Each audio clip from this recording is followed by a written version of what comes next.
తెలుగు శ్రోతలందరికీ నమస్కారం అండి. మన అలనాటి కథలు ఎవర్ గ్రీన్ స్టోరీస్ ఛానల్కి మీ అందరికీ స్వాగతం. మళ్ళీ పెళ్లి చేసుకుందామా ధారావాహిక వింటున్నామండి. రచన శ్రీ మురళీకృష్ణ గారు. ఇక ఆలస్యం చేయకుండా మనం కథలోకి వెళ్ళిపోదామండి. వీడియో చూసిన వెంటనే లైక్ చేసి షేర్ చేసి తప్పకుండా సబ్స్క్రైబ్ చేసుకోండి. మన ఛానల్ని బెల్ ఐకాన్ యాక్టివేట్ చేసుకోండి.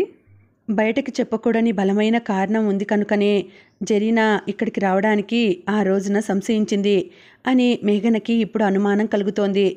జరీనా చెప్పనప్పుడు ఆమె సొంత విషయాల్లోకి అడుగుపెట్టడం మర్యాద కాదు. ఆమె చెప్పేదాకా వేచి ఉండటం మంచిది అనుకుంది మేఘన. మిశ్రా వచ్చి బేగంపేటలో ఉన్న జరీనా ఇంటి అడ్రస్ చెప్పగానే ప్రదీప్ ఆ సాయంత్రం ఆమె ఇంటికి నేరుగా వెళ్ళిపోయాడు. జరీనా తల్లిదండ్రులు అప్పటికింకా ఇంటికి రాలేదు. జరీనా పుస్తకం చదువుకుంటూ ఉంటే హానియా పక్కనే కూర్చొని బొమ్మలతో ఆడుకుంటోంది.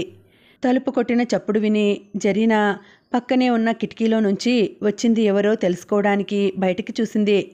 రోడ్డు మీద ఆగి ఉన్న కారుని, గుమ్మంలో నిలబడి ఉన్న ప్రదీప్ని చూడగానే ఆమె ముఖం వివర్ణమైంది. తలుపు తీయకపోతే పక్క ఇళ్ళ వాళ్ళకి అనుమానం వస్తుందన్న భయంతో జరీనా తలుపు తీసింది. సారీ జరీనా, చెప్పకుండా ఇంటిదాకా వచ్చేసినందుకు ఏమీ అనుకోకు అంటూ ప్రదీప్ లోపలికి వచ్చాడు. నీకు చెప్పి చేయడం అనే అలవాటు ఎప్పుడూ లేదు కదా. ఇప్పుడు కొత్తగా తెలుసుకోవాల్సింది ఏముంది? అయినా నా ఇంటికి వచ్చి నన్ను కలిశానని మీ నాన్నకి తెలిస్తే ఏమన్నా సమస్య అవుతుందేమో చూసుకో వెటకారంగా అంది జరీనా. ఎప్పుడో జరిగిపోయిన విషయాలని నువ్వు ఇంకా గుర్తుపెట్టుకున్నావా జరీనా? అప్పుడు అమెరికా పంపనని మా నాన్న భయపెట్టడంతో నిన్ను వదిలిపెట్టేశాను. ఇప్పుడు నాకు అలాంటి భయాలు ఏవీ లేవు కదా.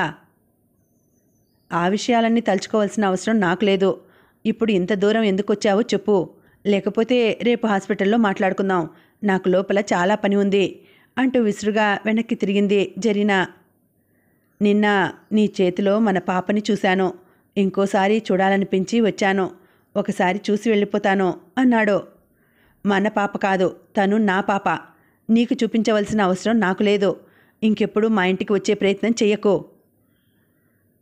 విడిపోక ముందర మనం ఎన్నోసార్లు కలిశాము. నేను వదిలిపెట్టేసరికే నువ్వు గర్భిణివి అయి ఉండాలి. అందువల్ల తను మన పాపే. ఇప్పటికైనా మించిపోయింది ఏమీ లేదు. పాప భవిష్యత్తు కోసమన్నా మనం కలిసి ఉందాం. లేకపోతే ప్రతివాడి కళ్ళు నీ మీదే ఉంటాయి అనునయంగా అన్నాడు ప్రదీప్. అతని మెత్తటి మాటలకి జరీనా లొంగిపోదలుచుకోలేదు. తనని అతని చుట్టూ తిప్పుకునేటప్పుడు ప్రదీప్ ఎంత తీయగా మాట్లాడేవాడో ఆమెకి ఇంకా గుర్తే. ఆ రోజుల్లో చిన్నతనం వల్ల నీ వ్యామోహంలో పడి కొట్టుకుపోయాను. నువ్వు కూడా దురాలోచనతో నన్ను లొంగదీసుకున్నావు. అందులో నా తప్పు కూడా ఉంది కనుకనే ఆ రోజు నిన్ను, నీ కుటుంబాన్ని నేను అల్లరి పెట్టలేదు. నా కష్టాలేవో నేనే పడ్డాను. ఇప్పుడు నాకు మగతోడు ఉండాలన్న కోరిక లేదు. నా గురించి నువ్వు భయపడనక్కర్లేదు అంది జరీనా. అయినా నువ్వు మేఘనని పెళ్లి చేసుకోవాలని ఆశపడుతున్నావు కదా.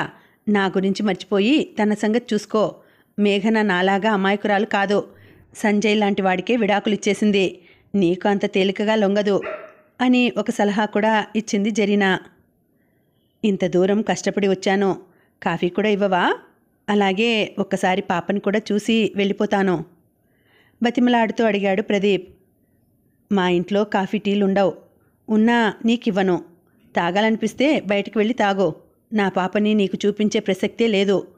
నీ నీడ కూడా దాని మీద పట్టడానికి నేను ఒప్పుకోను అంది జరీనా. మరి స్కూల్ రికార్డ్స్లో తండ్రి పేరుగా నా పేరు రాయించావు కదా.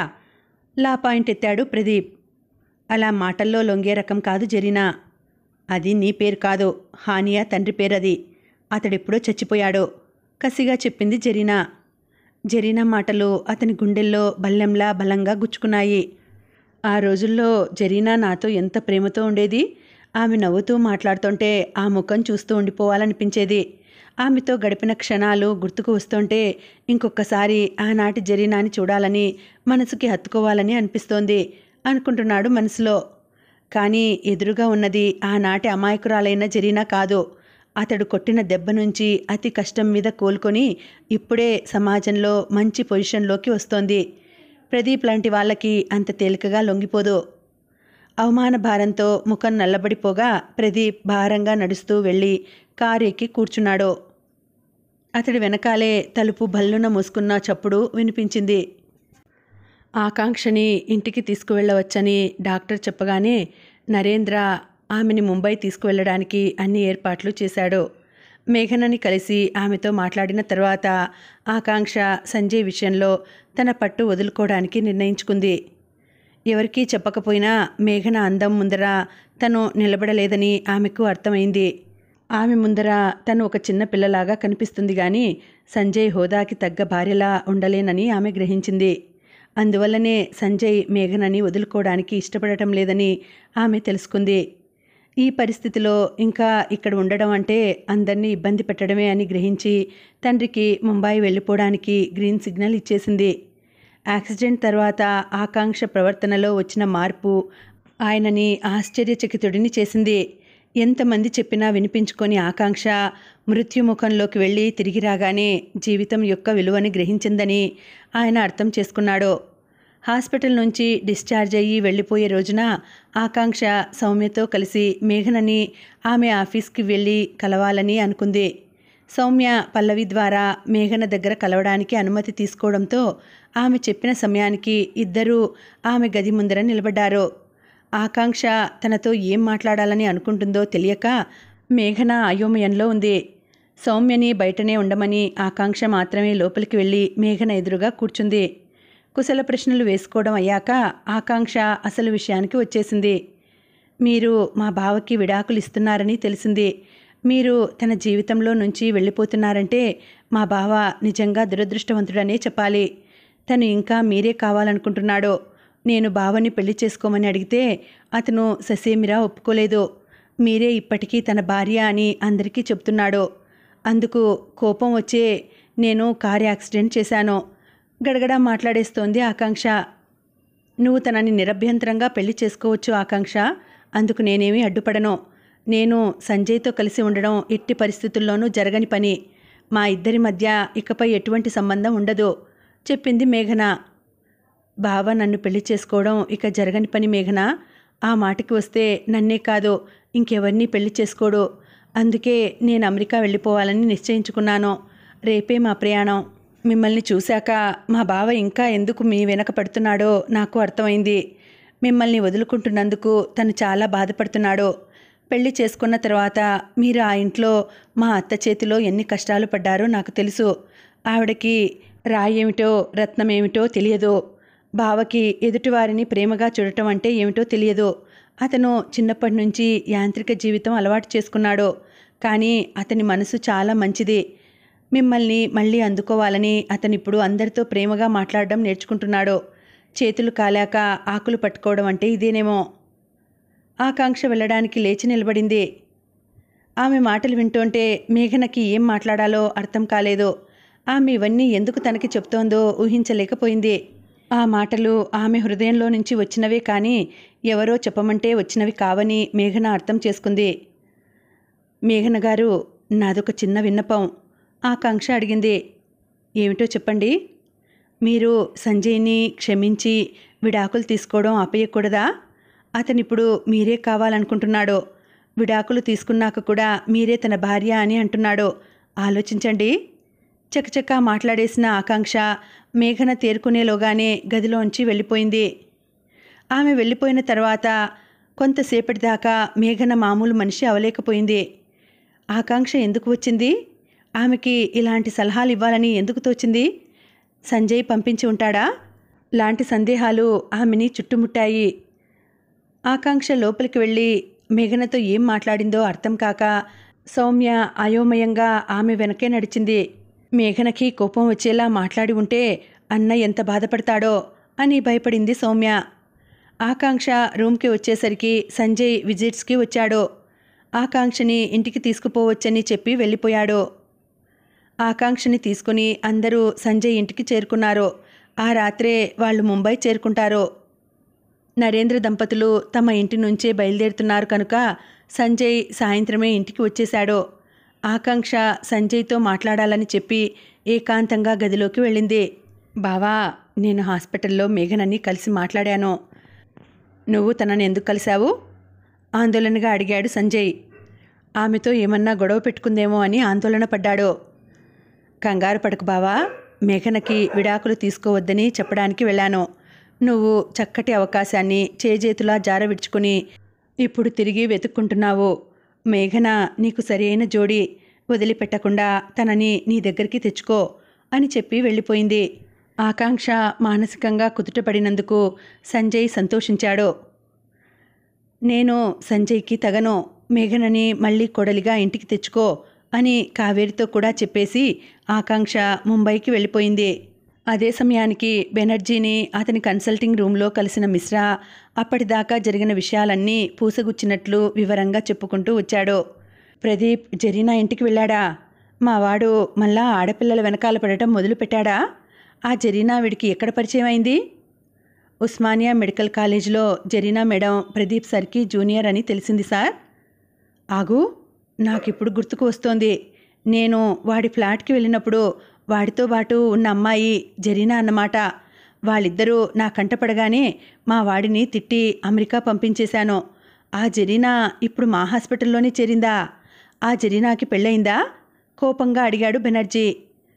ఈ మధ్య ప్రతి చిన్న విషయానికి రక్తపు పోటు పెరిగి అతనికి కోపం వచ్చేస్తోంది. నాకు తెలియదు సార్, ఆమె పెళ్లి చేసుకున్నట్లు లేదు చెప్పాడు మిశ్రా. ఇప్పుడు మా వాడు మళ్ళా జరీనా ఇంటికి ఎందుకు వెళ్ళాడు? జరీనా మేడం గారికి ఒక 4 సంవత్సరాల పాప ఉంది సార్. ఆ పాప హాస్పిటల్కి వచ్చినప్పుడు ప్రదీప్ సార్ చూశారు. ఆ పాపని చూడటానికి మేడం ఇంటికి వెళ్ళారు. జరీనా పాపని చూడటానికి వీడు ఆమె ఇంటికి వెళ్ళాడా? ఆ పాప తండ్రి ఎవరు? అనుమానంగా అడిగాడు బెనర్జీ. స్కూల్ రికార్డ్స్లో ప్రదీప్ అని రాసి ఉంది సార్ అని మిశ్రా చెప్పగానే బెనర్జీ నెత్తిమీద పిడుగు పడ్డట్లయింది. ఇంతకాలం ప్రదీప్ ఎన్ని తిరుగుళ్ళు తిరిగినా మోసపోయావంటూ ఆడవాళ్ళెవరూ ఇంటి మీదకి రాలేదు. మొట్టమొదటిసారి ప్రదీప్ వల్ల జరీనాకి ఒక కూతురు కలిగిందని తెలియడం అతనికి షాక్ లాగా అనిపించింది. ప్రదీప్ వల్ల తల్లి అయిన జరీనాని తాను నిర్దాక్షిణ్యంగా ప్రదీప్కి దూరం చేయడం జరిగిందని గ్రహించి అతను బాధపడ్డాడు. బిడ్డ పుట్టిన తర్వాత జరీనా ఇంతవరకు ఇంకో పెళ్లి చేసుకోకుండా ఉండిపోయిందే అని తెలిసి తను ఎంత తప్పు చేశాడో అతను గ్రహించాడు. తను తెలియక చేసిన తప్పుకు శిక్షగా తన భార్య అర్ధాంతరంగా చనిపోయిందని అతను బాధపడ్డాడు. బెనర్జీ ఆలోచనల్లో మునిగిపోవడం చూసి మిశ్రా అక్కడి నుంచి నెమ్మదిగా బయటికి వెళ్ళిపోయాడు. నేను చేసిన తప్పుకి ఆ అమ్మాయి ఎన్ని కష్టాలు పడిందో. ఒకసారి జరీనాని కలిసి నేను చేసిన తప్పుకు నన్ను క్షమించమని అడగటమే కాకుండా మా వాడిని పెళ్లి చేసుకోమని అడుగుతాను. మహా అయితే ఆమె మొదట్లో కొంచెంసేపు తిడుతుంది. తను అనుభవించిన బాధ కన్నా నాకు జరగబోయే అవమానం పెద్దది కాదు కదా. 10 మంది చూస్తూ ఉండగా ఆమె ఆ బాధలన్నీ అనుభవించి ఎంతో మానసిక క్షోభని పొంది ఉంటుంది. నాదేముంది? 4 గోడల మధ్య ఆమె కోపాన్ని చవిచూస్తాను.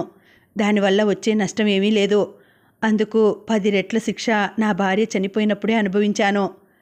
వీడికి పెళ్లి చేయాలని ఎంత ప్రయత్నం చేసినా కుదరకపోవడానికి కూడా కారణం ఆమె మా ఇంటికి కోడలిగా రావాలని రాసిపెట్టి ఉండటమే అన్నమాట. రేపొక్కసారి జరీనాని కలిసి క్షమార్పణలు చెప్పి మా వాడిని పెళ్లి చేసుకోమని ఆమెకి చెప్పాలి అని అనుకున్న తర్వాత అతని మనసు తేలికపడింది.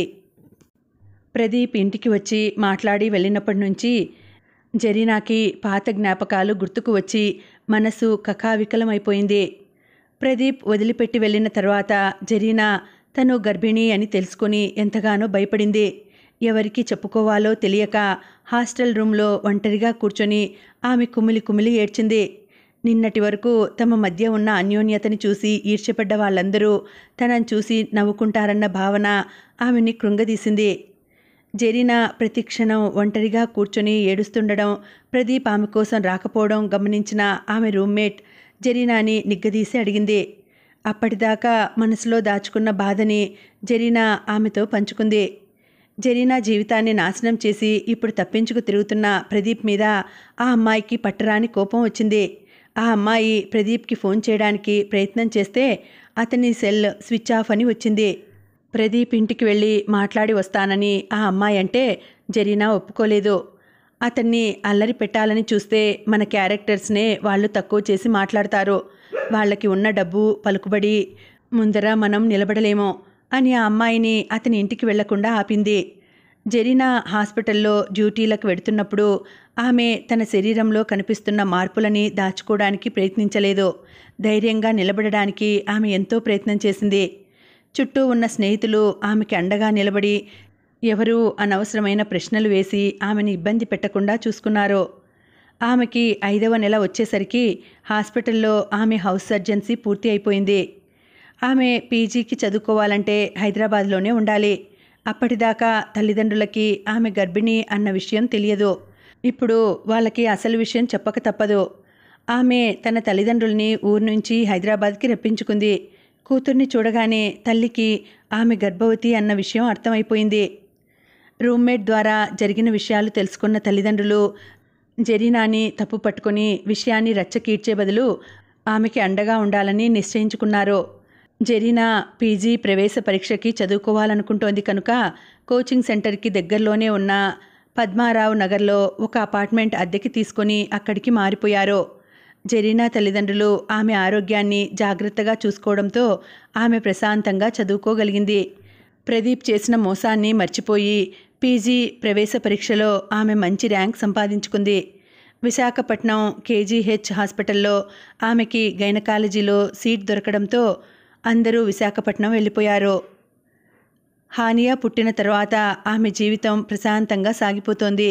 తల్లిదండ్రులు పాపం చూసుకుంటూ ఉండడంతో జరీనా తన వృత్తి మీదనే పూర్తి సమయం కేటాయించగలిగింది. పాపని అప్పుడప్పుడు హాస్పిటల్కి తీసుకువచ్చి స్నేహితులకు చూపించేది. పాపం చూడగానే అందరూ జరీనాకి వివాహం అయిపోయిందనుకున్నారు. ప్రేమ పెళ్ళి అని ఇంకెవరూ తన వెంట పడకుండా చేసుకోవడానికి జరీనా వివాహితలాగే ప్రవర్తించింది. అయినా ఈ రోజుల్లో పక్కవారి స్వంత విషయాలలో వేలు పెట్టడానికి ఎవరికి తీరిక ఉంది? తమ తమ పనుల్లో బిజీగా ఉండడంతో ఎవరూ జరీనా వైవాహిక జీవితం గురించి పెద్దగా పట్టించుకోలేదు. ఇన్నాళ్ల తర్వాత ప్రదీప్ మూలంగా ఆమెకి ఆ జ్ఞాపకాలు గుర్తుకు వచ్చి మనసు భారంగా అయిపోయింది. మానిపోతున్న పుండుని కలికినట్లయి ఆమె ప్రదీప్ని తిట్టి బయటకు పంపేసింది. ఇంతకాలం తన మనసులో ఉన్న కోపాన్ని బయట పెట్టగలిగినందుకు ఆమె మనసు తేలికపడింది. మర్నాడు తల్లిదండ్రులు ఇంటికి వచ్చాక ప్రదీప్ ఇంటికి వచ్చి వెళ్ళిన విషయం జరీనా వాళ్ళకి చెప్పింది.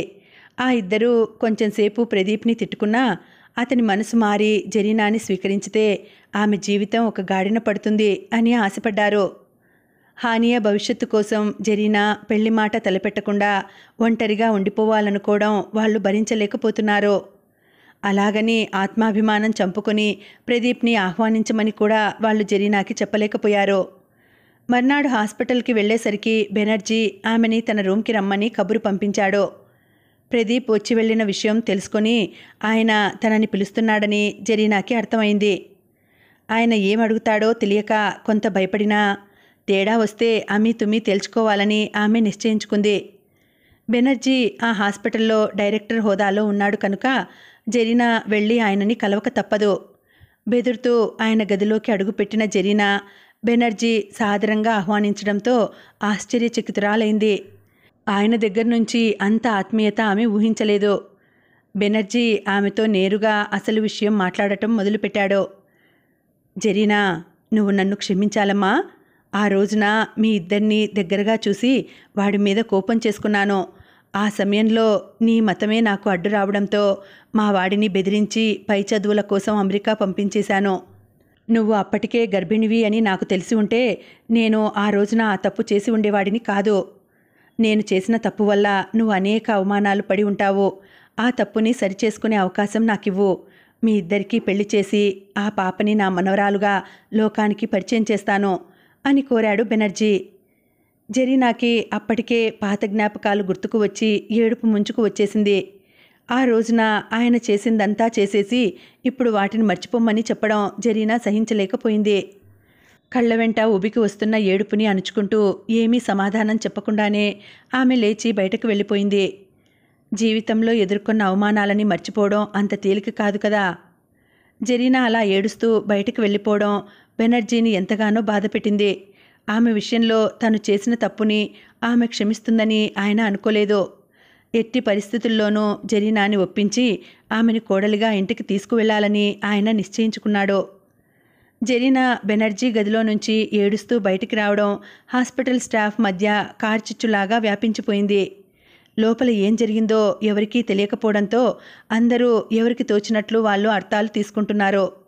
నిమిషాలలో ఆ విషయం పల్లవి ద్వారా మేఘనకి తెలియడంతో ఆమె వెంటనే జరీనాని తన గదికి పిలిపించుకుంది. బెనర్జీ జరీనా పట్ల ఏమన్నా అసభ్యంగా ప్రవర్తించాడేమో అన్న అనుమానంతో మేఘన రగిలిపోయింది. జరీనా వచ్చి బెనర్జీ తన గదికి పిలిపించుకున్న కారణం వినగానే మేఘన మనసులో ఆనందపడింది. జరీనా బెనర్జీ కోరినట్లుగా ప్రదీప్ని పెళ్లి చేసుకుంటే హానియా భవిష్యత్తు బాగుంటుందని మేఘన అభిప్రాయపడింది. కానీ జరీనా అభిప్రాయం తెలుసుకోకుండా తన మనసులోని అభిప్రాయం మేఘన చెప్పదలుచుకోలేదు. ఇంత అవమానం చేసిన ప్రదీప్ని నేను భర్తగా అంగీకరించలేను మేఘన. ఇంతకాలం ఒంటరి తల్లిగానే పాపని పెంచుకొని వచ్చాను. భవిష్యత్తులో పెంచలేకపోతానా?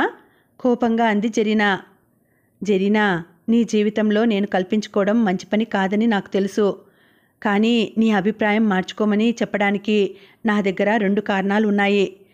అవి వింటే నువ్వు నీ అభిప్రాయాన్ని మార్చుకుంటావని నేను అనుకుంటున్నాను అంది మేఘన. ఏమిటా కారణాలు? సందేహంగా అడిగింది జరీనా. ప్రదీప్ని శిక్షించాలంటే నువ్వు పెళ్లి చేసుకుంటేనే కుదురుతుంది. లేకపోతే అతను ఇంకో పెళ్లి చేసుకొని ఆ అమ్మాయి గొంతుకొస్తాడు.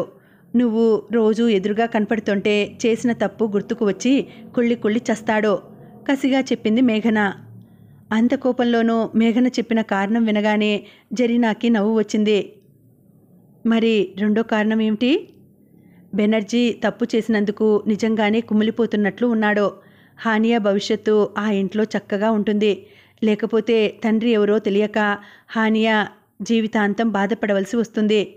నువ్వు ఇంటికి వెళ్ళి నీ తల్లిదండ్రులతో మాట్లాడి ఒక నిర్ణయం తీసుకో. కంగారు పడి ఒక నిర్ణయానికి రావద్దు అని సర్ది చెప్పింది మేఘన. తను ప్రదీప్తో కలిసి జీవిస్తే బాగుంటుందని తన తల్లిదండ్రులు భావిస్తున్నారని జరీనాకి ఎప్పుడో అర్థమైంది. ఇప్పుడు ఒప్పుకున్న బెనర్జీ కానీ ప్రదీప్ కానీ పాప విషయంలో వెనక్కి తగ్గితే నా పరిస్థితి ఏమిటి అంది జరీనా. ఆ విషయం నాకు వదిలిపెట్టు. వాళ్ల సంగతి నేను చూసుకుంటాను ఉత్సాహంగా అంది మేఘన. మేఘన చెప్పిన విషయాలని మననం చేసుకుంటూ జరీనా తన రూమ్కి వెళ్ళిపోయింది. అప్పటికే అక్కడ అసహనంతో వేచి ఉన్న పేషెంట్లని చూడగానే అన్నీ మర్చిపోయి డ్యూటీలోకి దిగిపోయింది. ప్రపంచాన్ని అల్లకల్లోలం చేస్తున్న కోవిడ్-19 మొదటి వేవ్ మన దేశంలో కూడా వ్యాపించడం మొదలైంది. దేశంలోని ప్రజలందరి ఆలోచనలు కోవిడ్ చుట్టూనే తిరుగుతున్నాయి. దేశంలో కోవిడ్ వ్యాపించకుండా ఉండటానికి నెలల తరబడి లాక్డౌన్ ప్రకటించారు. మేఘన, జరీనా, సంజయ్, ప్రదీప్ లాంటి వాళ్ళు తమ సమస్యలని తాత్కాలికంగా పక్కన పెట్టి హాస్పిటల్ కార్యక్రమాలలో నిమగ్నమైపోయారు. అదే సమయంలో సుప్రీంకోర్టు కూడా లాయర్లని, జడ్జీలని కోవిడ్-19 బారి నుంచి కాపాడడానికి, కోర్టుల ద్వారా కోవిడ్ వ్యాప్తిని అరికట్టడానికి మార్చి నెల మధ్య నుంచి అవసరమైన పలు చర్యలు తీసుకుంటూ అత్యవసరమైన కేసుల్ని మాత్రమే చూడాలని ఆర్డర్స్ పాస్ చేసింది. సుప్రీంకోర్టు నిర్ణయాన్ని శిరసావహిస్తూ దేశంలోని అన్ని కోర్టులు పెండింగ్లో ఉన్న కేసులన్నింటినీ మళ్ళా చెప్పే వరకు వాయిదా వేశాయి. మేఘన, సంజయ్ల విడాకుల కేసు కూడా వాటితో బాటే వాయిదా పడింది. విడాకులు తొందరగా వచ్చేస్తే బాగుంటుందని మేఘన ఆతృత పడుతుంటే విడాకుల కేసు ఇంకా కొంతకాలం వాయిదా పడటం ఆమెకి అసంతృప్తిని కలిగించింది. విడాకులు ఇస్తున్నట్లు ఫ్యామిలీ కోర్ట్ ఆర్డర్స్ పాస్ చేసే వరకు మనమిద్దరం భార్యాభర్తలమే అన్నట్లు సంజయ్ చనువు తీసుకోవడాన్ని ఆమె సహించలేకపోతోంది. ఇద్దరూ ప్రస్తుతం ఎవరి జీవితాలు వాళ్లే గడుపుతున్నా ఆమె హృదయంలో ఏదో తెలియని అసంతృప్తి ఆవహించింది. సంజయ్తో వివాహ బంధం పూర్తిగా తెగిపోతే గాని ఆమె ప్రశాంతంగా ఉండలేదు. అక్కడ సంజయ్ మాత్రం కోర్టు తమ కేసుని వాయిదా వేయడాన్ని మనస్ఫూర్తిగా ఆహ్వానించాడు. తమ ఇద్దరికీ విడాకులు రాకపోతే బాగుండునన్న తన ఆకాంక్ష నెరవేరబోతోందని అతను ఆశించాడు. మేఘన మనసు మార్చి ఆమెని తనతో కలిసి జీవించేలా ఒప్పించడానికి అతనికి మరికొంత సమయం దొరికింది. రోజులు గడిచిన కొద్దీ దేశంలో కోవిడ్ కేసులు పెరుగుతూ మరణాల సంఖ్య కూడా ఆందోళనకరంగా పెరుగుతుండడంతో అన్ని హాస్పిటల్స్ ఆ విపత్తుని ఎదుర్కోవడానికి కావలసిన ఏర్పాట్లు చేసుకునే హడావిడిలో మునిగిపోయాయి. కోవిడ్-19 పేషెంట్లకి చికిత్స అందించడానికి వీలుగా గ్లోబల్ హాస్పిటల్ కూడా సమాయత్తం అవుతోంది. రాబోయే రోజుల్లో కరోనా కేసులు విపరీతంగా పెరిగితే బీద రోగులకి హాస్పిటల్స్లో బెడ్స్ కూడా దొరకడం కష్టమయ్యే పరిస్థితి వస్తుందని అందరూ ఊహిస్తున్నారు. కరోనా చికిత్స బీదవాళ్లకి అందుబాటులో ఉండని పరిస్థితి వస్తుందని ప్రభుత్వం, జనం కూడా భయపడుతున్నారు. మొదట అనుకున్నట్లుగానే గ్లోబల్ హాస్పిటల్లో 10% బెడ్లని కోవిడ్ సోకిన పేదవాళ్లకి కేటాయించడానికి మేఘన నిర్ణయం తీసుకుంది. ఆ పేషెంట్ల ఖర్చు కూడా ట్రస్ట్ భరిస్తుందని వెంకట్రావు గారు చెప్పారు. బయట అన్ని హాస్పిటల్స్ కరోనా పేషెంట్స్ దగ్గర విపరీతంగా ఛార్జ్ చేస్తుంటే గ్లోబల్ హాస్పిటల్లో పేషెంట్స్కి వేసే బిల్లులు తక్కువగా ఉంటున్నాయని అందరూ అనుకుంటున్నారు. ఆ హాస్పిటల్స్లో బీదవాళ్ల కోసం కేటాయించిన బెడ్స్ తక్కువ. అడ్మిషన్ కోసం చాలామంది బీద రోగులు వస్తుంటే వాళ్ళల్లో ఎవరికి బెడ్ ఇవ్వాలన్న నిర్ణయం తీసుకోవడం స్టాఫ్కి కష్టం అవుతోంది. బీద రోగులకి కేటాయించిన బెడ్ ఒకటి ఖాళీ అయితే ఆ బెడ్ తమకి కేటాయించమని మిగతా వాళ్ళు బలవంత పెడుతున్నప్పుడు మేఘనకి ఆ ఒత్తిడిని తట్టుకోవడం అసాధ్యమవుతోంది. హాస్పిటల్కి వచ్చిన రోగికి బెడ్ దొరక్కపోతే ఆ రోగి చావుకి దగ్గరవుతాడు. కొన్ని హాస్పిటల్స్లో చికిత్స పేరుతో రోగి బంధువులని భయభ్రాంతులని చేసి వాళ్ళని దోచుకుంటున్నట్లు కథలు వినిపిస్తున్నాయి. తమకి కావలసిన వాళ్ళని బతికించుకోవాలన్న తపనతో హాస్పిటల్ చుట్టూ తిరుగుతున్న రోగుల బంధువులకి సర్ది చెప్పలేక స్టాఫ్ చాలా బాధపడుతున్నారు. చూస్తూ అటువంటి రోగులని గాలికి వదిలివేయవలసి వస్తోంది. అలాంటి రోగులకి చికిత్స అందించలేని అశక్తత మేఘనని కలచివేస్తోంది. కోవిడ్ బారిన పడ్డ రోగులకి మందుల కంటే అత్యవసరంగా అవసరమైంది ఆక్సిజన్. భవిష్యత్తులో ఆక్సిజన్ దొరకడం చాలా కష్టం అవుతుందని సంజయ్ ఊహించాడు. అందుకు తగిన ఏర్పాట్లు ఇప్పటి నుంచే చేసుకోవడం మంచిదని సంజయ్ వెంకట్రావు గారికి చెప్పాడు. వెంకట్రావు గారికి సంజయ్ అనుమానంలో హేతుబద్ధత కనిపించింది. కోవిడ్-19 రోగులకి రక్తంలో ఆక్సిజన్ లెవెల్స్ పడిపోతున్నప్పుడు ఆక్సిజన్ ఇస్తే కానీ వారు బతకరు. ఆక్సిజన్ దొరక్కపోతే రోగులు నిష్కారణంగా చచ్చిపోతారు. హాస్పిటల్కి అనుబంధంగా ఒక ఆక్సిజన్ ప్లాంట్ పెడితే బాగుంటుందని వెంకట్రావు గారు బోర్డు మీటింగ్లో ప్రపోజల్ పెట్టారు. ప్రస్తుతం దేశం మొత్తం మీద కేసులు 1000 కూడా లేవు. మీరు కోవిడ్ తీవ్రతని ఎక్కువగా ఊహిస్తున్నారేమో అని ఆ ప్రపోజల్ని బెనర్జీ వ్యతిరేకించాడు. మనకి తెలియడం లేదు కానీ చైనాలో కోట్ల మంది జనం కోవిడ్ బారిన పడి చనిపోయారని వార్తలు వినిపిస్తున్నాయి. అమెరికాలో ప్రతిరోజు వేలల్లో కేసులు వస్తున్నాయి. మన ప్రజల అలవాట్లని బట్టి చూస్తే ఇక్కడ కూడా కోవిడ్ వ్యాప్తి చాలా వేగంగా ఉంటుందని అనిపిస్తోంది. వ్యాధి తీవ్రత మీద ముందస్తు హెచ్చరికలు లేకపోతే మన ప్రభుత్వం ఇంత కఠినమైన లాక్డౌన్ నిర్ణయాలని తీసుకోదు. అందువల్ల సంజయ్ చెప్పినట్లు మనమే ఒక ఆక్సిజన్ ప్లాంట్ పెట్టాలి అన్నారు వెంకట్రావు గారు. మేఘన వెంకట్రావు గారి ప్రపోజల్ని అంగీకరించింది. సంజయ్ ఆక్సిజన్ ప్లాంట్ పెట్టే ఏర్పాట్లు చూసుకుంటున్నాడు. కళ్ల ముందే రోగులు కరోనాకి లొంగిపోయి ప్రాణాలు వదులుతుంటే అందరూ కదిలిపోతున్నారు. వచ్చిన రోగులలో యువకులకి ప్రాధాన్యత ఇచ్చి వాళ్ళకి మాత్రమే బెడ్స్ కేటాయిస్తుంటే ఎంతోమంది కోవిడ్ సోకిన పెద్ద వయసు వాళ్ళు హాస్పిటల్లో బెడ్స్ దొరకక నిరాశతో వెనక్కి వెళ్ళిపోవాల్సిన పరిస్థితి వచ్చింది. ఒక శాసనసభ్యుడి భార్యకి కోవిడ్ సోకడంతో ఆవిడ ఆరోగ్య పరిస్థితి చాలా సీరియస్గా ఉంది. ఏ హాస్పిటల్లోనూ బెడ్స్ దొరక్కపోవడంతో ఆమెని గ్లోబల్ హాస్పిటల్కి తీసుకువచ్చారు. ఈ హాస్పిటల్లో కూడా బెడ్స్ ఖాళీ లేవని చెప్పినప్పుడు ఆ శాసనసభ్యుడికి చాలా కోపం వచ్చింది. ఎట్టి పరిస్థితుల్లోనూ తన భార్యని చేర్చుకోవాల్సిందేనని అతను పట్టుబట్టాడు. అడ్మిషన్స్ జరిగే చోట జరుగుతున్న గలాట మేఘన చెవిలో పడింది. వచ్చిన వ్యక్తి శాసనసభ్యుడు కనుక ప్రోటోకాల్ ప్రకారం మేఘన అక్కడికి రావాల్సి వచ్చింది. ఇప్పుడు బెడ్స్ మీద ఉన్న రోగులందరూ చాలా క్రిటికల్ స్టేజ్లో ఉన్నారు. ఎక్కువ మందికి ఆక్సిజన్ లెవెల్స్ తక్కువ ఉన్నాయి కనుక వాళ్ళని ఆక్సిజన్ మీద పెట్టాము. ఇప్పుడు వాళ్ళల్లో ఎవరిని బయటికి పంపినా వాళ్ళు చచ్చిపోతారు అని సర్ది చెప్పడానికి మేఘన ప్రయత్నించింది. ఏదో ఒక బెడ్ ఖాళీ చేయించమని వాళ్ళు చేసే ఒత్తిడి పెరిగిపోయింది. మాటలు కాస్త దూషణలకి దిగుతున్నాయి. మేఘన అక్కడి నుంచి వెళ్ళిపోకుండా అందరూ చుట్టుముట్టారు. ఎప్పటికీ మేఘన ఒప్పుకోకపోవడంతో అతని అనుచరులు ఆమె మీదకి దౌర్జన్యానికి దిగారు. ఏదో ఒక బెడ్ ఖాళీ చేయించి ఆ బెడ్ మా మేడంకి ఇవ్వవలసిందే. కొన్ని బెడ్స్ బీద రోగులకి కేటాయించారట కదా, ఒకళ్ళని ఖాళీ చేయించేసి మా మేడంకి ఆ బెడ్ ఇవ్వండి అని ఒకతను దబాయిస్తున్నాడు. మేఘన అతని బెదిరింపులకి లొంగలేదు. ఆమెని బెదిరించడానికి నీకెన్ని గుండెలు?